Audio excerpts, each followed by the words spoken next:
World laughter day નિમિત્તે સુરતમાં આવેલા જીવન ભારતી શાળામાં હાસ્ય મેવ જયતેના કાર્યક્રમનું આયોજન કરવામાં આવ્યું હતું।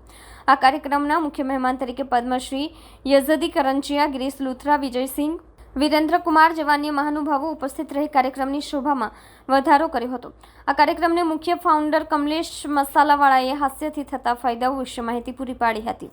આ કાર્યક્રમમાં મોટી સંખ્યામાં લોકો જોડાયા હતા અને કાર્યક્રમને સફળ બનાવ્યો હતો।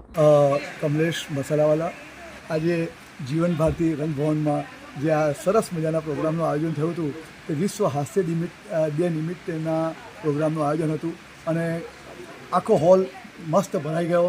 લોકોને હાસ્યના ફાયદા, લાફ્ટરને કેમ બેસ્ટ મેડિસિન કહેવાય છે અને 5 વર્ષથી લઈને 85 વર્ષની વયના બધાએ આમાં મસ્તીથી, આનંદથી અને હસતા હસતા એમના 2-2.5 કલાકનો સમય વિતાવ્યો અને દરેકને મજા આવી ગઈ કે લાફ્ટરથી આપણા શરીરમાં કેટલી બધી તકલીફો દૂર થાય છે। હસવાથી આપણા શરીરને કેટલી બધી એનર્જી મળે છે, એન્ડોર્ફિન મળે છે અને માત્ર 10 મિનિટ હસવાથી જો તમને ભરપૂર ઓક્સિજન મળતો હોય તો પછી આપણે બીજી બધી દવાની ચિંતામાં કે બીજા બધા ટેન્શનમાં શું કામ રહેવાનું।